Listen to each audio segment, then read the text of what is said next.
এত বছর ধরে এত চেষ্টা করলাম নিজেকে লুকায় রাখার, আর পারলাম না। আপনাদের কারণে বাইরে আসতেই হইল আমার।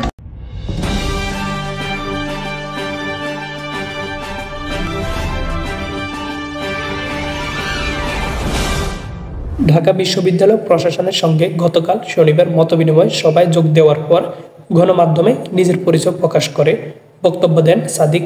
এরপরে সামাজিক যোগাযোগ মাধ্যমে ফেসবুকে নানা ধরনের প্রতিক্রিয়া সৃষ্টি হয়। আবার কেউ কেউ সাদিকের সঙ্গে পরিচয় থাকার বিষয়টি উল্লেখ করে, কেউ কেউ ঢাকা বিশ্ববিদ্যালয় শিবিরের প্রকাশ্য রাজনীতি নিয়ে উদ্বেগ জানান। কয়েকটি ছাত্র সংগঠনের নেতাদের সঙ্গে কথা বলে জানা যায়, ঢাকা বিশ্ববিদ্যালয় ক্যাম্পাসে ক্রিয়াশীল পরিবেশ ও পরিদর্শন 1990 সালে শিবির ও জাতীয় পার্টির ছাত্র সংগঠন জাতীয় ছাত্র সমাজকে ঢাকা বিশ্ববিদ্যালয় ক্যাম্পাসে রাজনীতি করতে না দেওয়ার বিষয়টি উল্লেখ করেছিলেন। গত 5 আগস্ট আওয়ামী লীগের পতন হয়। তাদের 15.5 বছর শাসন আমলে দলটির সংগঠন ছাত্রলীগ ঢাকা বিশ্ববিদ্যালয় ক্যাম্পাসে নিয়ন্ত্রণ করত।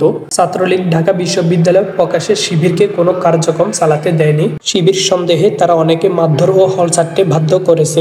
অবশ্য সরকারি চাকরিতে কোটা সংস্কার আন্দোলন চলাকালে গত জুলাই ছাত্রলীগের ক্যাম্পাস ছাড়তে বাধ্য করা হয়েছে। ঢাকা বিশ্ববিদ্যালয় প্রশাসনের সঙ্গে শনিবার আলোচনার প্রথম পর্বে অংশ নেন শিবিরের বিশ্ববিদ্যালয় শাখার সভাপতি সাদিক। এই পর্বে ছিলেন গণতান্ত্রিক ছাত্র কাউন্সিলর ও বিপ্লবী ছাত্র যুব আন্দোলনের নেতারা। মতবিনিময় সভায় শিবিরের পক্ষ থেকে ক্যাম্পাসে ছাত্র রাজনৈতিক নিষিদ্ধের পরিবর্তে সংস্কার ও অবিলম্বের ছাত্র সংসদ নির্বাচন দাবি করা হয়। সভা শেষে সাদিক প্রথম আলোকে বলেন, ছাত্র রাজনৈতিক নিষিদ্ধ করা কোনো সিদ্ধান্ত নয়। তারা সব ছাত্র সংগঠনকে নিয়ে সংলাপে আয়োজন করতে বলেছে। এখানে ফ্যাসিবাদের দোষ ছাড়া ছাত্র সংগঠন আসবে। শিবির মেধাভিত্তিক রাজনীতি চায়, সেখানে উল্লেখ করে তিনি আরো বলেন, প্রত্যেকের রাজনৈতিক চর্চা করবে, সবার মত প্রকাশের স্বাধীনতা থাকবে, কারো উপর কোনো কিছু চাপিয়ে দেওয়া হবে না, সেটা আমাদের চাওয়া। সাদিক ঢাকা বিশ্ববিদ্যালয়ের রাষ্ট্রবিজ্ঞান বিভাগের 2016 ও 17 শিক্ষাবর্ষের ছাত্র। তার স্নাতকোত্তর শেষ।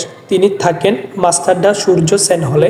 গত জানুয়ারিতে শিবিরের বিশ্ববিদ্যালয় শাখার সভাপতি হওয়ার আগে তিনি সংগঠনের সূর্য সেন হল শাখার সাধারণ সম্পাদক ও সভাপতির দায়িত্ব পালন করেন। সাদিকের সঙ্গে শনিবার মতবিনিময় সভায় শিবিরের বিশ্ববিদ্যালয় শাখায় আরেক নেতা রেজাউল ইসলাম অংশ নেন। তবে রেজাউল ইসলামের ব্যাপারে বিস্তারিত জানা যায়নি। সাদিক ও রেজাউল ছাড়া শিবিরের বিশ্ববিদ্যালয় শাখা অন্য নেতাদের কারো পরিচয় এখানে সামনে আসেনি। কমিটির বিষয়ে সাদিক আজ রোববার দুপুরে প্রথম আলোকে বলেন, ঢাকা বিশ্ববিদ্যালয় ছাত্র শিবিরের কমিটি খুব দ্রুত প্রকাশ করা হবে।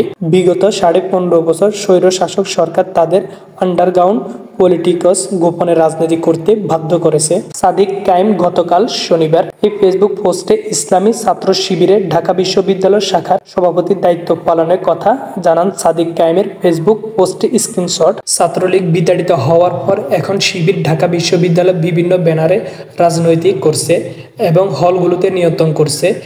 কারো এমন বক্তব্য নিয়ে প্রশ্ন করা হলে সাদিক বলেন, শিবিরের সমর্থকদের বেশিরভাগ হলের বাইরে থাকেন, কিছু নিয়মিত শিক্ষার্থী হলে থাকতে পারেন। গোপনে শিবির সব নিয়ন্ত্রণ করছে, এটা ঠিক নয়। ঢাকা বিশ্ববিদ্যালয়ে শনিবারে সভাপতি পরিবেশ পরিদর্শনে ব্যানারে ডাকা হয়নি।